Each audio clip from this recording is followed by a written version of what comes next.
Okay, start करते हैं geography. और जियोग्राफी में हम लोग पढ़ रहे थे हाइड्रोस्फीयर। हाइड्रोस्फीयर को हिंदी में क्या कहते हैं? जल मंडल। जल मंडल, ठीक है। हाइड्रोस्फीयर, हाइड्रोस्फीयर मतलब जल मंडल। जल मंडल, इस हाइड्रोस्फीयर यानी जल मंडल में हम लोगों ने क्या क्या कंप्लीट कर लिया है, बता सकती है? हाँ, क्या क्या पढ़ लिया हमने? कौन कौन?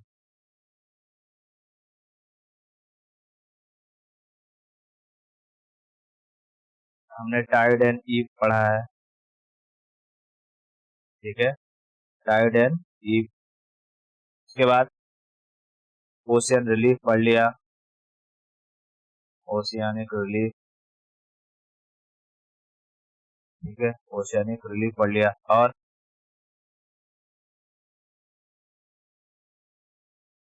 सैलिनिटी पढ़ लिया, ठीक है। सैलिनिटी पढ़ लिया। अब आज हम लोग पढ़ने जा रहे हैं, आज हम लोग पढ़ेंगे ओशियन करंट्स के बारे में। हालांकि ओशियन करंट हम लोग पढ़ चुके हैं वर्ल्ड मैप में, बट यहाँ हम उसकी थियरी पढ़ेंगे, ठीक है। ओशियन, इतना क्लियर है?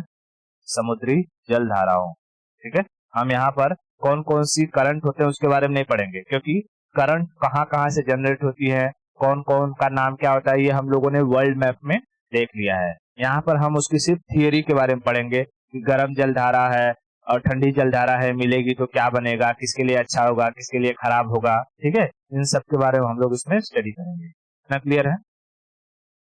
ओके, चलो तो शुरू करते हैं। जैसे तुझे पता है टोटल कितने ओशियन होते हैं? 5। कौन कौन से ओशियन है?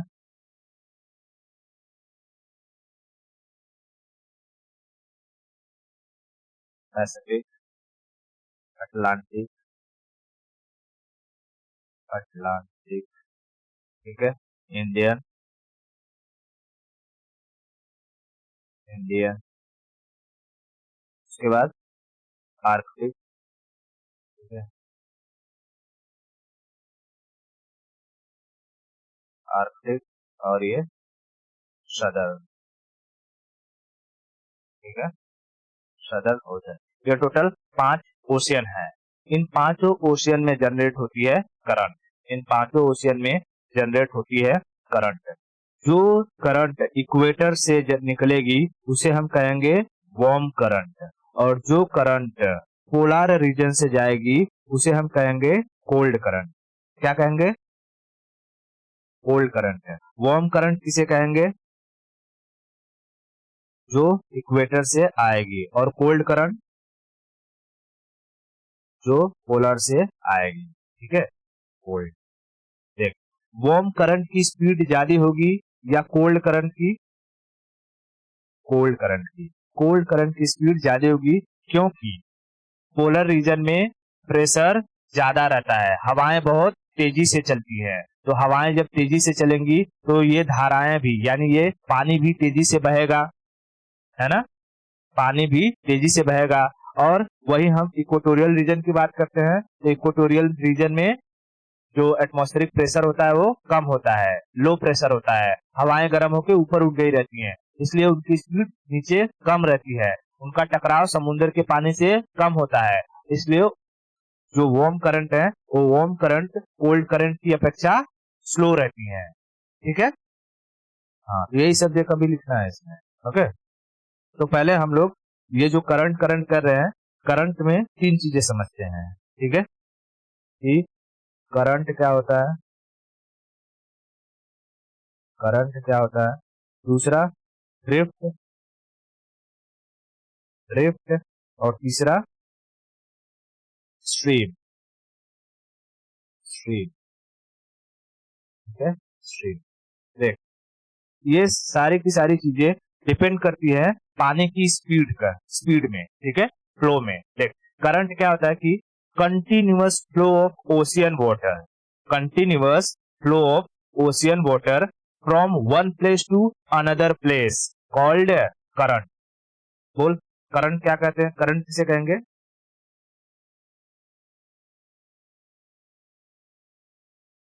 Continuous flow of ocean current, ocean water, current नहीं, ocean water, continuous flow of ocean water, flow of continuous flow of ocean water, continuous flow of ocean water from one place to another place,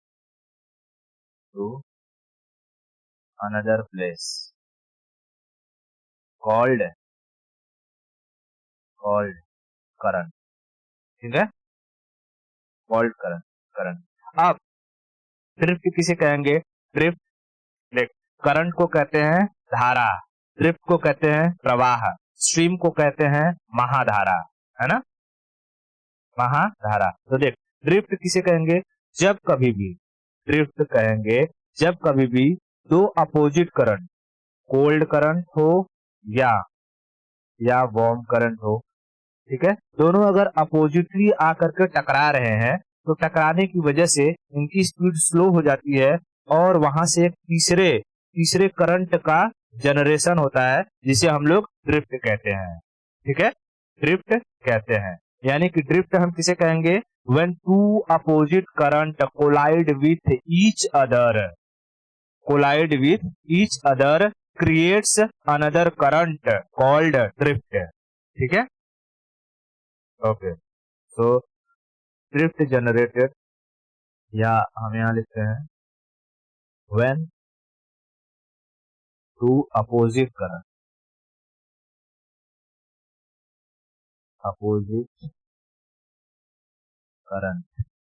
collide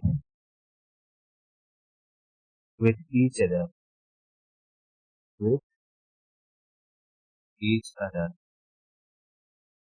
generate drift. ठीक है, drift की speed in दोनों current की तुलना में slow हो जाती है। ठीक है, यानी यहां पर स्पीड क्या हो जाती है? Speed slow down. इतना क्लियर है? ओके, अब हम लोग समझते हैं स्ट्रीम क्या होता है। ठीक है, स्ट्रीम, तो देख, जब भी सेम डायरेक्शन में करंट आपस में आकर के मिलती हैं, ठीक है, जैसे एक इधर है, ठीक है, यहां से, और एक इधर से ही आई इधर, ठीक है, और दोनों जब मिलेंगी तो यहां से जो नया करंट जनरेट होगा उसे हम कहेंगे स्ट्रीम, क्योंकि इसकी स्पीड इन दोनों करंट की तुलना में अधिक रहेगी। ठीक है, तो स्ट्रीम कब जनरेट होता है? When two same directional current meets. ठीक है, when two same directional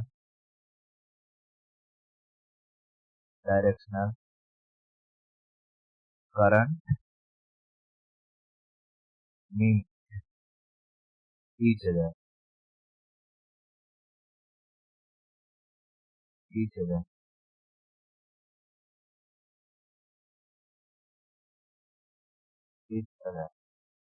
generate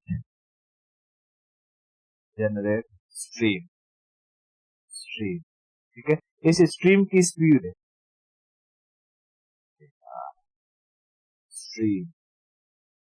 यहां पर स्पीड कम होगी या बढ़ जाएगी? Speed will increase,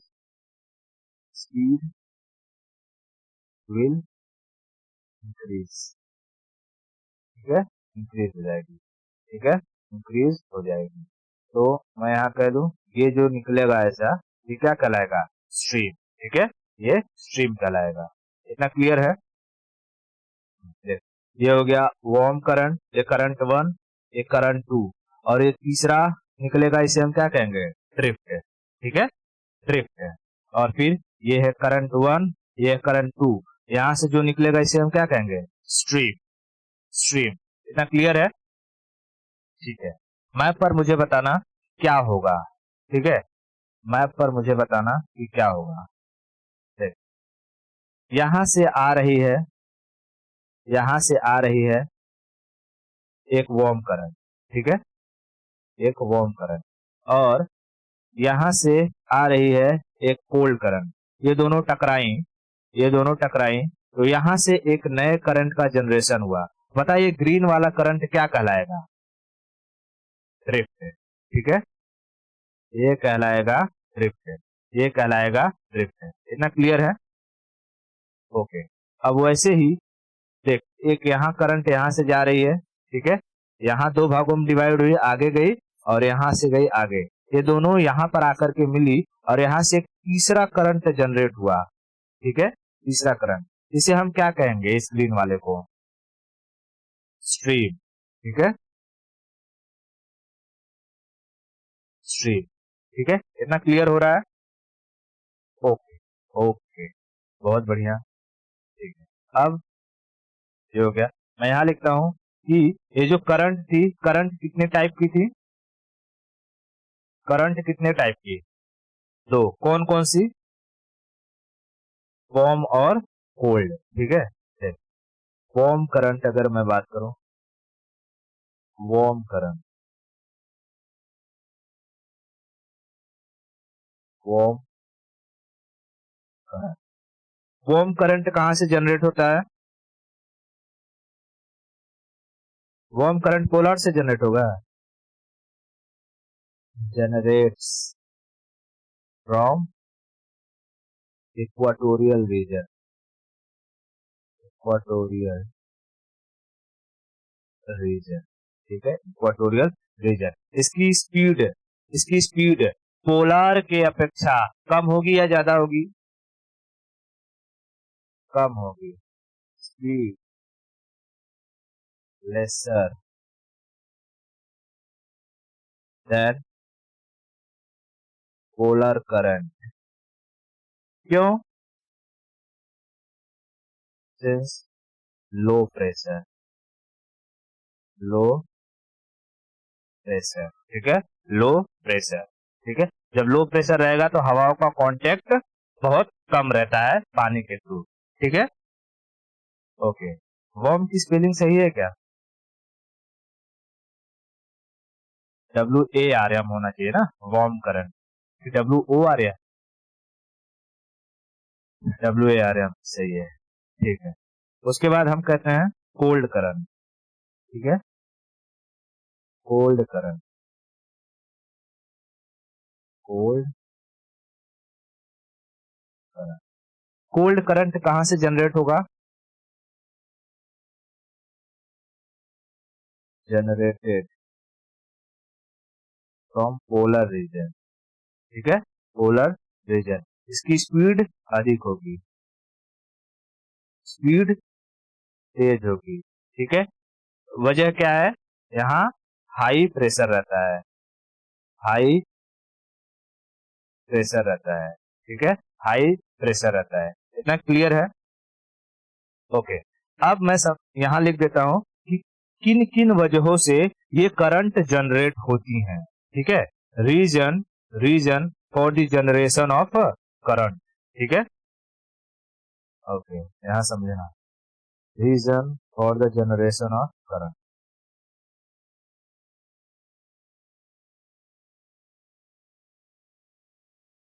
reason for generation of current. ठीक है, तो देख, पहला रीजन तो ये हम कह सकते हैं कि पृथ्वी घूम रही है, पृथ्वी घूम रही है, तो उसके घूमने की वजह से पृथ्वी के ऊपर कोरियोलिस फोर्स लगता है, तो कोरियोलिस फोर्स, कोरियोलिस फोर्स। ठीक है, दूसरी चीज, हवाएं जब बह रही हैं हाई प्रेशर से लो प्रेशर की तरफ, तो इन हवाओं के कोलिजन के साथ पानी भी फ्लो करता है। जैसे नदी वगैरह, नदी में नहीं, तालाब वगैरह होता है, तो तालाब में देखते ना, तो लहरें उठती हैं, तो हवा चलती है तो लहर बहुत तेजी से उठती है। यानी अगर हवा चलेगी तो हवाओं के साथ क्या होगा, हवाओं के साथ पानी भी फ्लो करेगा। तो दूसरा हो जाएगा विंड फ्लो, विंड फ्लो, ठीक है। तीसरी चीज हो सकता है कि डेंसिटी का डिफरेंस हो। अगर कहीं पर मतलब कि पानी हाई डेंसिटी है, कहीं पर लो डेंसिटी है, तो हाई डेंसिटी वाला पानी नीचे की तरफ बैठेगा, तो ऊपर की जगह खाली होगी, तो ऊपर का पानी डगर करके नीचे की साइड आएगा कि नहीं आएगा, आएगा। तो डेंसिटी डिफरेंस की वजह से भी पानी एक जगह से दूसरी जगह फ्लो करता है। तो डेंसिटी डिफरेंस,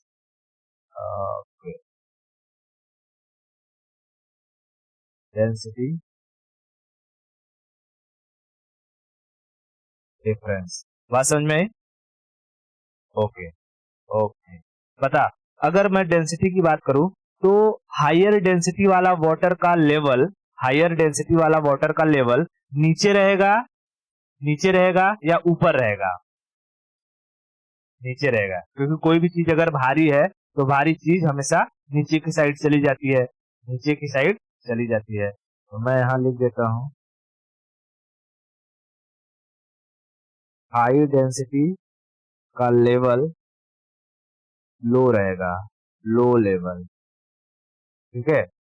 और लो डेंसिटी होगा तो उसका पानी का लेवल हाई होगा, हाई लेवल, ठीक है, हाई लेवल। जैसे मैं यहां कर दूं, देख, ये एक बोतल है और सेम वही बोतल है। इसमें अगर मैं करूं, पानी भर देता हूं थोड़ा सा, ये पानी में अशुद्धि बहुत ज्यादा है, ठीक है, मतलब इसमें कचरा बहुत ज्यादा है, तो इसलिए इसका पानी नीचे के साइड बैठ जाएगा। लेकिन इस पानी में कचरा कम है, ठीक है, इसकी डेंसिटी ज्यादा नहीं है, तो इसके लिए इसका लेवल ऊपर की साइड रहेगा, ठीक है। तो उसमें मैं ये सब का कचरा डाल देता हूँ, ठीक है, ये सब कचरा है। तो हाई डेंसिटी की वजह से, हाई डेंसिटी की वजह से लेवल नीचे, और लो डेंसिटी की वजह से लेवल ऊपर है ना। ये यहाँ है, ये यहाँ है, इतना क्लियर है? ओके, बहुत बढ़िया।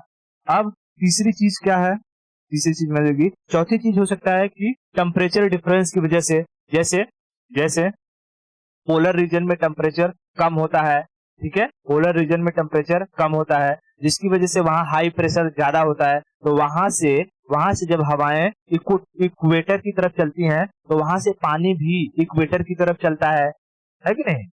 तो टेम्परेचर डिफरेंस की वजह से भी ओशन करंट जनरेट हो सकते हैं, है ना।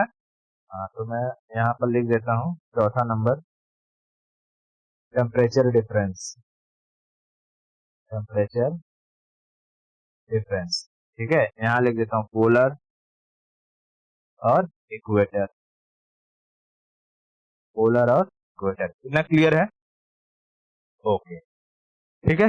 ये होगा, वार्म हो गया करंट, कोल्ड करंट हो गया, रीजन हो गया किसकी वजह से, ड्रिफ्ट के बारे में समझ लिया, करंट के बारे में समझ लिया, स्ट्रीम के बारे में समझ लिया। अब हम लोग समझते हैं कि जहां पर भी ये कोल्ड करंट वगैरह मिलते हैं या वार्म करंट मिलते हैं, तो वहां वो एरिया किसके लिए बेहतर होता है, या वार्म करंट से क्या फायदे हैं क्या नुकसान है, कोल्ड करंट से फायदा है कि नुकसान है, इसके बारे में समझते हैं, ठीक है।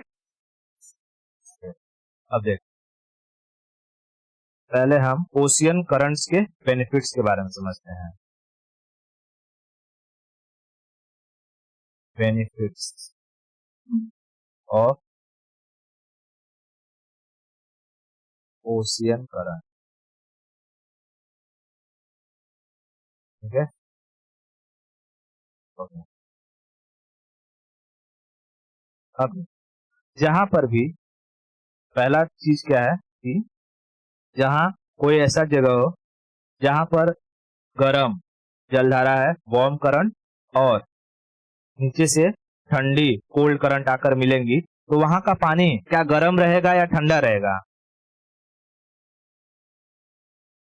गुनगुना रहेगा, न गर्म रहेगा न ठंडा रहेगा, बल्कि वो पानी गुनगुना हो जाएगा। और गुनगुना जब पानी हो जाता है तो यहाँ पर मछलियां बहुत बड़े पैमाने पर आती हैं। ठीक है, मछलियां बहुत बड़े पैमाने पर आती हैं। क्यों? क्योंकि गुनगुने पानी में फाइटोप्लैंक्टन नामक जीव की उत्पत्ति होती है। छोटे छोटे जो जीव होते हैं जिनको मछलियां बहुत चाव से खाती हैं। ठीक है, तो मछलियां उन्हें खाने के लिए आती हैं यहाँ पर। ठीक है, तो इस जगह पर अगर हमें फिशिंग करना रहेगा तो फिशिंग के लिए तो बहुत आसानी हो जाएगी। ठीक है, फिशिंग के लिए बहुत आसानी हो जाएगी। तो देख, ये हो जाएगा वार्म करंट और ये है कोल्ड करंट। लेकिन यहाँ का जो पानी है ये कैसा हो जाएगा? Luke water. ल्यूक वाटर और number one Luke water. Luke water की अगर हम बात करते हैं, इसमें कौन से जलीय जीव पाए जाएंगे? Phyto plankton. प्लैंक्टन फाइटोप्लैंक्टन के एग्जाम्पल कौन सा है? डायटम डायटम और साइनो बैक्टीरिया बैक्टीरिया। इन दोनों को खाने के लिए कौन आती हैं? मछलियां। Fish food. ठीक है, फिश के फूड होते हैं ये कौन? फाइटोप्लैंक्टन। तो इस जगह पर फिशिंग के लिए आदमी फिशिंग बहुत अच्छे तरीके से कर सकता है। यानी हम कह सकते हैं कि जहां पर गर्म जलधारा और ठंडी जलधारा मिलेंगी वो जगह फिशिंग के लिए बेहतर होगी। तो मैं यहाँ क्या लिख दूं? Good for good for fishing. Good for fishing. इतना क्लियर है? Okay, good for fishing. बहुत बढ़िया। अब देख, अब समझते हैं और दूसरे बेनिफिट्स क्या होते हैं। जैसे जैसे कहीं से भी अगर मैं थोड़ा सा एक ये ले लेता हूँ मैप। ठीक है, देख, जैसे जब भी कभी कोल्ड कोल्ड जो कि ये जाएगी, क्या कहते हैं, कोल्ड जलधारा जाएगी, कोल्ड करंट जब भी गुजरेगी, या जहां से ऐसे रीजन जो बहुत ठंडे होते हैं अगर वहां से गुजरेगी क्या? गर्म जलधारा। तो देख, ठंडे रीजन में से अगर गर्म जलधारा गुजरेगी तो वहां से चलने वाली हवाओं में गर्मी ज्यादा होगी, और गर्मी ज्यादा होगी, जहां बहुत ठंड पड़ रही है वहां पर गरम गरम हवा चलने लगी तो अच्छा लगेगा कि नहीं लगेगा? यानी कि जो गर्म वार्म करंट होते हैं वो ठंडे रीजन के लिए बेहतर होते हैं। और जहां पर भयानक गर्मी पड़ रही है अगर वहां पर ठंडी ठंडी हवा चलने लगी तो अच्छा लगेगा कि नहीं लगेगा? अच्छा लगेगा। तो जहां पर भयानक गर्मी पड़ती है वहां के लिए कोल्ड करंट अच्छे होते हैं। इसलिए यहाँ से जो एक किनारी करंट आता है नीचे की साइड ठंडा होकर के, वो वो अफ्रीका कॉन्टिनेंट के लिए अच्छा हो जाता है। यहाँ समुद्र से टच हुए जितने भी देश रहते हैं वहां पर ठंडी ठंडी हवाएं चलती हैं तो उन्हें गर्मी से राहत मिलती है। ठीक है, और यहाँ जो ये गर्म वार्म करंट है ये यूरोप के लिए अच्छा हो जाता है। यूरोप में कड़ाके की ठंड पड़ती है तो गरम गरम हवा चलेगी तो लोग को अच्छा लगेगा, ऐसा लगेगा जैसे कंबल ओढ़ के रखे हैं। इसलिए ये गर्म करंट को यूरोप का कंबल कहा जाता है। बात समझे? तो दूसरा बेनिफिट क्या हो गया?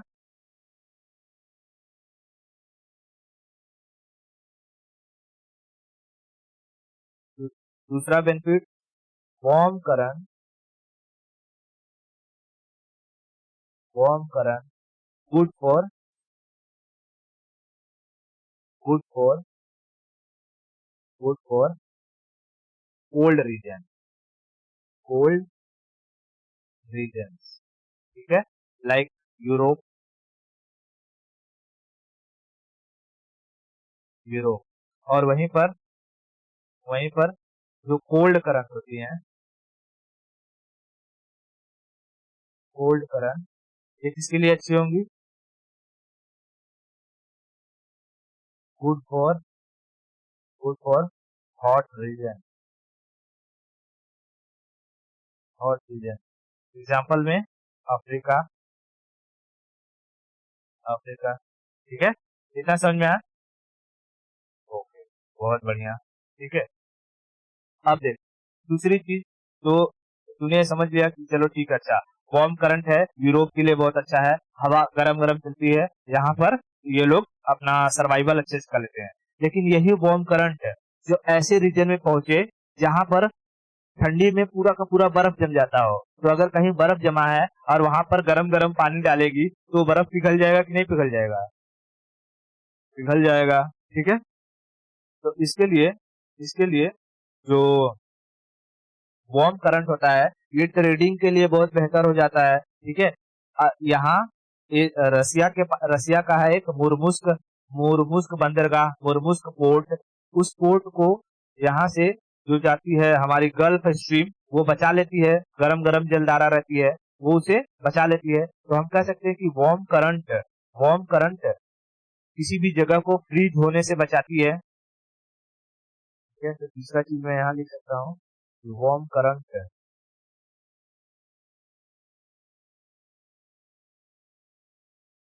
Warm current, current save from freezing, from freezing, ठीक है, फ्रीज होने से बचाती है। एग्जाम्पल में यहाँ क्या लिख लेगी? एग्जाम्पल में मुर्मुस्क पोर्ट, ठीक है, मुर्मुस्क पोर्ट, रसिया, बात समझ में आई?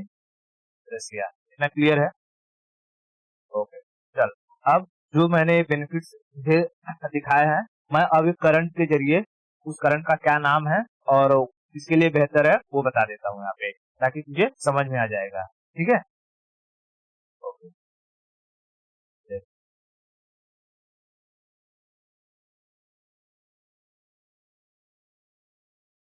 अच्छा, जैसे यहाँ पर देख, मुझे पता है यहाँ से जाती है इक्वेटोरियल वार्म करंट, ठीक है, equatorial warm current.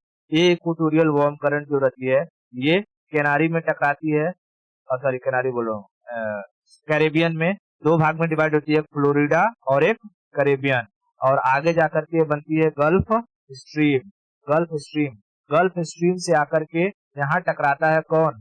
Labrador current, Labrador cold current, और ये आगे बढ़ती है, ठीक है, ऊपर जाती है नॉर्वेजियन करंट बन करके, नॉर्वेजियन करंट बनकर, और यहाँ से निकलेगी क्या बन के? एक ये बन के, क्या कहते हैं इसको, ड्रिफ्ट बन के, ड्रिफ्ट, ठीक है, ड्रिफ्ट बन के, ठीक है, ड्रिफ्ट बन के, और ड्रिफ्ट ये आगे आएगा, रेनल कहलाएगा, और फिर और नीचे आएगा तो एकदम ठंडा हो जाएगा और केनारी कहलाएगा, ठीक है, केनारी। तो देख जो जो मेन मेन है, देख पहले तो इसे याद रखना, इसे हम क्या कहेंगे? ये गल्फ स्ट्रीम, गल्फ स्ट्रीम, ठीक है, गल्फ स्ट्रीम, और ये जो है तेरा ये, इसे हम क्या कहेंगे? ये वाले सेक्शन को, इसको, ये जो लाल वाला है इसको हम कहेंगे ड्रिफ्ट है, क्योंकि यहाँ पर टकराए है ना, ठंडी और गर्म जलधाराएं टकराई हैं तो ड्रिफ्ट बनेगा। तो कौन सा ड्रिफ्ट कहलाएगा? North Atlantic drift, north Atlantic drift, ठीक है, नॉर्थ अटलांटिक ड्रिफ्ट, और ये साथ में तेरा रेनल करंट है। ये सब के सब किसके लिए अच्छे होंगे? ये यूरोप के लिए अच्छे होंगे, ठीक है, किसके लिए? यूरोप के लिए, क्योंकि यूरोप में पड़ती है भयानक ठंडी, ठीक है, भयानक ठंडी, तो यहाँ से गरम गरम हवाएं जाएंगी यूरोप में, तो इन इन हवाओं को यानी इन करंट्स को हम लोग क्या कहेंगे? कंबल, कंबल, यूरोप का कंबल, ब्लैंकेट ऑफ यूरोप, ठीक है, ब्लैंकेट ऑफ यूरोप, ठीक है, ब्लैंकेट ऑफ यूरोप, ठीक है। यहाँ पर ये क्या रहेगा? ये वाला ये रहेगा रेनल, ठीक है, रेनर दिखाई दे रहा है कि नहीं, मैं लिखता हूँ तो दिख रहा है ना, वैसे पढ़ा हुआ है, रेनर रेनर, ठीक है। और देख, ये वाला जो आ जाएगा तेरा, ये इसे हम क्या कहेंगे, Canary, Canary cold current, cold current. ये किसके लिए अच्छा होगा, ये पूरे जो अफ्रीका का ये पोर्शन है समुद्र से लगा हुआ है, तो अफ्रीका के लिए अच्छा होगा, ठीक है। Good for, good for Africa या सहारा रीजन, सहारा रीजन लिख दूं, सहारा रीजन। इतना क्लियर हो गया, ओके। ये वाला जो जाएगी नॉर्वेजियन करंट, नॉर्वेजियन करंट यहाँ पहुंचेगी मुर्मुस्क पोर्ट पर और उसे मुर्मुस्क पोर्ट को जमने से बचा देगी, नॉर्वेजियन, ठीक है। और यहाँ लिख लेना मुरमंस, ठीक है, इतना क्लियर है, ओके, बहुत बढ़िया। आगे चलते हैं, आगे समझते हैं, मुरमुस्क, एसके, ठीक है, आगे बढ़े, ओके। तो ये सारे के सारे बेनिफिट्स हो गए, बेनिफिट्स को तूने देख लिया। देख, ये वाला जो रीजन है ये किसके लिए अच्छा होगा, तो ये अच्छा होगा फिशिंग के लिए, ठीक है, फिशिंग के लिए। यहाँ पर लिख देता हूँ गुड फॉर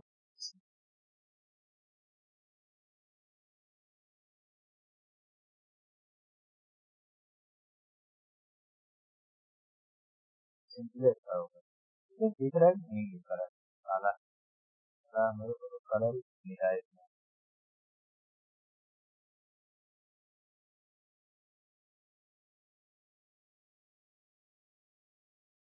ठीक है, इतना क्लियर है ना, फिशिंग के लिए ये अच्छा है, ठीक है।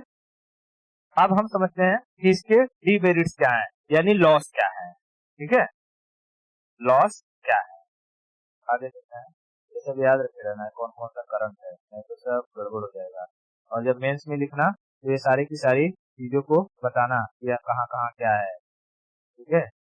रेनल करंट और नॉर्थ अटलांटिक वाला कौन किसके लिए अच्छा होता है, इतना क्लियर है ना। ऊपर ये कौन आ रहा है, ऊपर से आता है ये लेब्रा, ये क्या कहते हैं, कौन सा, लेब्राडोर, लेब्राडोर कोल्ड करंट, ठीक है। चलो, अब हम लोग समझते हैं कि इस ओशियन करंट्स के डीमेरिट्स क्या है, ठीक है, ओशियन करंट्स के डीमेरिट्स क्या है, यानी कि नुकसान, लॉसेस, बेनिफिट हो गया, आगे loss, losses of ocean current. अब देख, लॉसेस ये होता है कि जहां पर गर्म और ठंडी जल धाराएं मिलेंगी वहां पर धुंध धुंध छा जाएगा, फॉग फॉग हो जाएगा, और फॉग होने की वजह से वहां एक्सीडेंट की घटनाएं बढ़ जाती हैं, ठीक है। तो वार्म प्लस कोल्ड करंट का जो प्लेस होता है वहां क्या जनरेट हो जाएगा, फॉग, और फॉग की वजह से एक्सीडेंट, एक्सीडेंट, यानी वहां पर ये हो सकता है कि जो तेरे शिप्स वगैरह हो आकर के आपस में टकरा सकती हैं, ठीक है, हाँ, ओके। ये पहली चीज ये होगी। दूसरी चीज क्या है, जहां से जिस कॉन्टिनेंट के पास से कोल्ड करंट गुजरती है उस कोल्ड करंट की वजह से वहां पर इवेपोरेशन नहीं हो पाता है, due to cold current, cold current, due to cold current क्या नहीं हो पाता है, नो इवेपोराइजेशन, नो इवेपोराइजेशन, इवेपोराइजेशन, वाष्पीकरण नहीं हो पाता है, और जब वाष्पीकरण नहीं होगा तो नो रेन, नो रेन, और जब बारिश नहीं होगा तो क्या होगा, डेजर्ट। हाँ, नो प्रेसिपिटेशन, प्रेसिपिटेशन वही रेन प्रेसिपिटेशन, ठीक है। और ये क्या क्रिएट करेगा, क्रिएट डेजर्ट, ठीक है, डेजर्ट। तो तू देखती होगी जितने भी ये हैं सारे के सारे हमारे कॉन्टिनेंट्स हैं, उन कॉन्टिनेंट्स के वेस्टर्न में जहां जहां तुझे रेगिस्तान मिलेगा, चाहे सहारा हो, ठीक है, सहारा हो, तो सहारा बनने की सबसे बड़ी वजह क्या है, यहाँ से जाने वाली Canary cold current, Canary cold current, ठीक है। या फिर यहाँ ऑस्ट्रेलिया हो, ऑस्ट्रेलिया में 7 GB, चाहे सैंडी, गिब्सन, विक्टोरिया हो, इन सब के पीछे की वजह क्या है, यहाँ से जाती है एक वेस्टर्न ऑस्ट्रेलियन ड्रिफ्ट, ठीक है, वेस्टर्न ऑस्ट्रेलियन कोल्ड, ये मतलब सॉरी ऑस्ट्रेलियन ड्रिफ्ट बोल रहा हूँ, ये क्या है, हिंद महासागर, इंडियन ओशियन में ये जो रहती है, ये ड्रिफ्ट रहती है, कौन सा, सदर्न इंडियन ओशियन ड्रिफ्ट, ये ऑस्ट्रेलिया के वेस्ट से गुजरती है, और एक कोल्ड करंट रहती है, जिसकी वजह से यहाँ प्रेसिपिटेशन नहीं हो पाता है, और एक पूरा का पूरा एरिया क्या कहलाता हो जाता है, डेजर्ट में कन्वर्ट हो जाता है, ठीक है, डेजर्ट में कन्वर्ट हो जाता है। तो जहां जहां से भी कोल्ड करंट जाएगी, जिस जिस कॉन्टिनेंट के पास से, वहां पर डेजर्ट हो जाएगा, ठीक है, कोल्ड करंट। इतना क्लियर हो गया, ठीक है, ठीक है। तो ये सब के सब हमने देखा कि क्या है, लॉसेस हैं, ठीक है, ये सारे के सारे लॉसेस हैं, किसकी वजह से, कोल्ड ओशियोनिक जो करंट है उनकी वजह से, यानी कोल्ड करंट की वजह से डेजर्ट हो जाता है, वार्म करंट और कोल्ड करंट जहां मिलते हैं वहां धुंध छा जाता है, फॉगी एरिया हो जाता है, एक्सीडेंट हो जाता है। फिर इसके कुछ बेनिफिट्स हैं कि जहां पर वार्म करंट कोल्ड करंट मिलते हैं, मछली के लिए पकड़ने के लिए अच्छा हो जाता है, ट्रेडिंग के लिए अच्छा हो जाता है, पोर्ट वगैरह जमता नहीं है, लोगों के लिए अच्छा हो जाता है क्योंकि ठंडे प्रदेशों में गर्म हवाएं चलती हैं और गर्म में ठंडी हवाएं चलने लगती हैं, ठीक है। ये सारे के सारे ओशियानिक करंट्स के हमने मेरिट्स और डीमेरिट्स देख लिए, कितने टाइप के करंट्स होते हैं वो सारे के सारे देख लिए, और इसी के साथ हमारा ये जो हाइड्रोस्फीयर वाला सेक्शन था वो खत्म होता है। देख, अब इसी हाइड्रोस्फीयर में स्ट्रेट आ जाते हैं और चैनल्स आ जाते हैं। तो स्ट्रेट और चैनल्स के बारे में हम लोगों ने अच्छी तरीके से किसमें पढ़ लिया है, वर्ल्ड मैप में, वर्ल्ड मैप में पढ़ लिया ना। अगर तो कोई पूछेगा कि स्ट्रेट किसे कहेंगे, स्ट्रेट,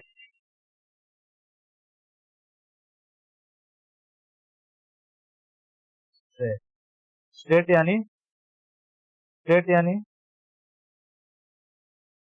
स्ट्रेट को हिंदी में क्या कहते हैं, जल संधि। देख, जैसे दो वाटर बॉडीज हैं, ठीक है, दो वाटर बॉडीज हैं, इनको मिलाने वाले पतले रास्ते को क्या कहेंगे, स्ट्रेट कहेंगे। लेकिन वहीं पर वहीं पर वहीं पर दो वाटर बॉडीज हैं और यही रास्ता अगर चौड़ा हो जाता है, ठीक है, तो इसे हम क्या कहते हैं, चैनल, ठीक है। तो ये सारी की सारी चीजें हम देख चुके हैं, तो यहाँ पर अब दोबारा देखने की जरूरत नहीं है, ठीक है, चैनल, ठीक है। स्ट्रेट मतलब जल संधि,